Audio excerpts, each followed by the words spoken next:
안녕하세요. 김성길 목사와 함께하는 예수님 이야기 제1단원의 26번째 시간이 되겠습니다. 이 시간에는 모세 이후에 또 누구를 통해서 어디에 어떻게 인류 구원자에 대한 계시가 나타나는지 그 부분을 우리가 살펴보겠습니다. 그래서 교재로는 93페이지입니다. 제6장입니다. 제6장은 기생 라합이에요. 기생 라합. 그래서 기생 라합을 통해서 이어지는 메시아의 역사입니다. 이 부분을 보면 참 느껴지는 게 많죠. 네. 자, 한번 보겠습니다. 93페이지. 성경은 어떤 면에서는 부끄러운 부분들을 다 기록을 했습니다. 왜냐하면 성경이 일반 사회에서 다루는 윤리와 도덕에 대한 교범이 아니기 때문에 다 기록을 한 거죠. 오히려 그런 부끄럽게 살았던 죄인들이 구원을 받고 그리스도께로 돌아오는 오히려 더 이런 부분들을 우리에게 생각하게 하는 내용들이죠. 메시아의 역사 속에는 이렇게 참 부끄러운 삶을 살았던 사람들도 참 많습니다. 사실 우리라고 해서 떳떳한 게 뭐 있을까요? 네. 자, 우리도 다 부끄러운 삶 속에서 은혜로 부름받아 구원받은 것이죠. 다만 이제 외부적으로 나타나는 부분들을 이렇게 조금 살펴보면 이제 부끄럽게 보였던 그런 부분들이 있는 경우들이 좀 있습니다. 여기 보면 이제 예를 들면 가인이 아벨 죽이는 사건. 이왕이면은 좀 형제 간에 우위에 있던 사건을 좀 기록을 하면 참 좋을 텐데 하필이면 형이 동생 죽이는 그런 사건을 기록을 했단 말이죠. 이유가 뭘까요? 바로 예수 그리스도의 속죄법을 계시하기 위한 거죠. 양이 희생양이 있느냐 없느냐 이거 계시하려고 그 사건 기록한 거거든요. 또 야곱이 형 에서의 장자의 권리를 산 이야기. 그래서 어떤 분들은 야곱을 나쁜 놈 이렇게 이야기하는데 이건 가치를 추구하기 위한 어떻게 보면 하나의 싸움이죠. 우리 이 싸움 싸워야 합니다. 이게. 그래서 그런 부분. 또 시아버지인 유다가 며느리 다말과 동침하여 아들을 낳는 참 부끄러운 이야기죠. 이런 부분들. 그리고 오늘 여기 등장하는 기생 라합의 이야기. 이 사람은 기업이 기생이에요. 그래서 이건 참 금해야 될 직업이잖아요. 이 기생. 네. 단지 이런 일반적인 입장이라기보다는 당시에 가나안 땅의 문화 속에서는 이런 성적인 타락을 가져오는 이런 문제들을 안고 있었던 거죠. 자, 그런데 성경이 이 같은 사건들을 기록한 것은 단순히 윤리와 도덕만을 다루는 책이 아니라는 거죠. 그래서 중요한 것은 바로 메시아, 인류의 구세주의 역사를 다루는 거예요. 인류의 구세주. 그래서 이 구세주의 그런 족보에 관계된 사람들이 등장을 하고 또 하나는 또 무엇입니까? 바로 죄인들을 구원하시는 하나님의 은혜. 그래서 이런 정말 어떻게 보면은 수많은 죄인들이 죄를 범하고 사는 인간들이 그리스도에게 들어와서 그리스도와 영적 족보를 우리가 또 갖고 그러면서 구원받는 하나님의 은혜와 사랑을 또 보여주고 있는 내용입니다. 돌맞아 죽어야 될 죄인들이 예수께로 들어와서 주님과 함께 그들의 조상이 되고 또 함께 백성이 되고 천국에 들어간다는 얼마나 멋진 위대한 은혜의 역사입니까? 네. 자, 우리는 이제 여기서 이스라엘 백성들이 이제 모세 시대 이후에 가나안 땅에 이제 들어가게 되잖아요. 근데 가나안 땅 들어갈 때 제일 큰 싸움이 바로 여리고성의 전투였어요. 근데 그 여리고성의 전투에서 이스라엘로 승리를 가져오게 한 것은 하나는 하나님의 은혜의 역사였고 또 하나는 이 라합이라는 여인의 공로가 있는 것이죠. 자, 이 여인은 앞서 말씀드린 것처럼 그 성에서 천대받고 살았던 기생이었습니다. 그런데 이 여인은 참 똑똑한 사람이에요. 지혜로운 사람이에요. 네. 이 사람이 이제 여호수아서 2장 8절로 14절에 보면은 그 정탐꾼들에게 이런 이야기를 하죠. 정탐꾼들에게 뭔 이야기를 하냐면 하나님에 대한 소식을 우리 들었다. 하나님이 애굽에서 나온 이후부터 역사하신 이야기들을 우리는 다 전해 들었다. 우리의 마음이 다 녹아있다 지금. 하나님만이 정말 살아계신 신이시다. 그러면서 하나님에 대한 믿음을 보여요. 그리고 이 여인은 그 이야기를 쭉 들으면서 어느 편에 서야 할 것인지, 세상 말로 줄 잘 서라는 말 많이 하잖아요. 어느 편에 서야 하는지. 모든 나머지 우리가 섬기는 우상들은 이거 다 우상이다 이거. 근데 저 사람들이 믿는 하나님이 진짜다. 그럼 내가 어떻게 해야 되나? 내가 살기 위해서는 저들 편에 서야 된다. 그런 결단을 내리게 된 거죠. 이런 사람이 하나님을 선택하고 내가 사는 길은 예수 믿는 길밖에 없어. 내가 사는 길은 하나님 믿는 길밖에 없어. 그리고 선택을 할 때 이게 얼마나 소중한 은혜고 하나님 기뻐하시는 일입니까? 판단, 선택. 룻이라는 여인도 이방 여인이었잖아요. 그런데 그 여인 역시 선택을 해야 될 때 우상 대신 하나님을 선택하고 자기의 이방 땅 대신에 사명의 땅을 선택했던 여인이죠.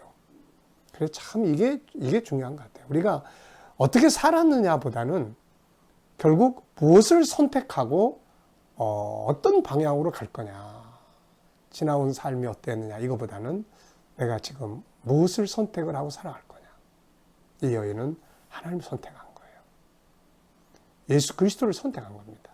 그리고 나중에 여인이 정탐꾼 중에 한 사람과 결혼을 하고 결국은 나중에 이제 메시아의 족보가 조상이 된 겁니다. 자, 그래서 이제 당시에는 그 이스라엘의 정탐꾼들을 숨겨줬고 그리고 나서 이제 이스라엘 백성들이 여리고를 무너뜨리고 가나안 땅을 점령하는 데 아주 큰 공로를 세운 거죠.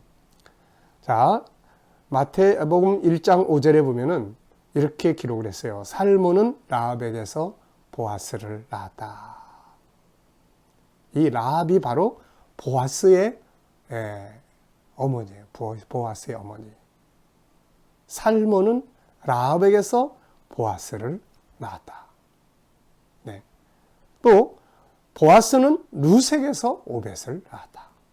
오벳은 이새를 낳고 이새는 누굴 낳았습니까? 다윗을 낳았던 거죠. 자, 하나님은 아브라함의 후손들을 선택하셔서 그분의 구원 운동을 진행하시지만 이 운동은 이스라엘만의 운동이 아니라 전 세계적인 운동이기 때문에 구원자의 족보에 이스라엘 사람만이 아니라 많은 이방인들이 참여하고 있고 신분이 높은 사람들만이 아니라 천한 사람들까지 모두 참여하게 하신 것을 볼 수 있어요. 우리가 메시아의 역사를 다루고 있는 마태복음 1장 족보를 쭉 보면은 거기에는 왕족도 나오고요. 이렇게 기생 같은 이런 사람들도 나오고요. 또 아주 보잘것없이 살아갔던 일반인들도 나오고요. 위대한 출신들, 장군 출신도 나오고요. 정말 다양하게 나옵니다. 이게 천국이에요. 천국은 똑똑하고 잘난 사람만 들어가는 곳이 아니고 완벽한 사람만 가는 게 아니에요.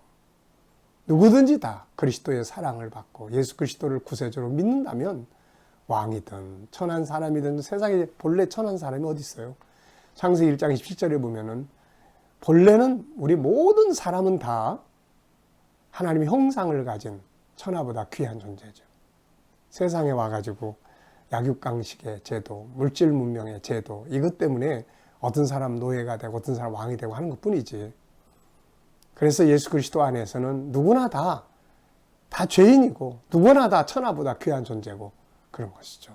그래서 천국은 이렇게 어떤 사람이 됐든 예수 그리스도 안에 있으면 다 들을 수 있는 거죠. 라합은 유대인이 아니었어요. 구원자의 그러면서도 조상의 반열에 참여했습니다. 비록 당시에 천하게 여겨졌던 기생이었지만 그러나 그는 올바른 선택과 판단을 할 줄 아는 지혜와 총명을 가졌던 사람이에요. 하나님을 선택할 줄 아는. 그리고 여리고를 무너뜨리는데 하나님 편에 서서 1등 공신이 됐어요. 그리고 라합은 후에 이스라엘 사람 중에 유다가 다말에게서 낳은 아들인 베레스의 후손인 살몬이라는 사람과 결혼을 합니다. 그리고 그는 메시아의 조상인 보아스를 낳게 되죠. 이 사건은 오늘 우리에게도 중요한 교훈을 줍니다. 하나님의 구원 계획은 특별한 백성이나 신분을 가진 자들에게만 해당되는 게 아니에요. 가끔가다 인도에서의 그 신분의 이야기를 뉴스를 통해서 보게 될 때면 참 씁쓸하죠. 얼마 전에도 제일 하층면에 있던 사람이 그 위에 그 신분에 있는 사람들에게 성폭행 당하고 그냥 시체도 제대로 장례도 못 치르고 화장해버리고 이런 비참한 모습들을 봅니다. 이건 인간이 만들어 놓은 아주 나쁜 제도들이죠. 인간은 자기들의 편의를 위해서 계급을 만들어요. 힘의 논리에 의해서. 그런데 예수 그리스도는 그 안에서 다 누구나 다 이 땅에 오셔서 보잘것없고 천하다고 하는 사람들하고 같이 식사하시면서 이들이 내 형제다. 이들이 내 어머니다. 이것이 기독교의 위대함이에요. 네. 예수님은 신분을 초월해서 모든 사람을 초청합니다. 마태복음 22장 8절 10절에 보면 이에 종들에게 이르되 혼인잔치는 예비되었으나 청한 사람들은 합당치 아니하니 사거리 길에 가서 사람을 만나는 대로 혼인잔치에 청하여 오너라. 한데 종들이 길에 나가 악한 자나 선한 자나 만나는 대로 모두 데려오니 혼인자리에 손이 가득한지라.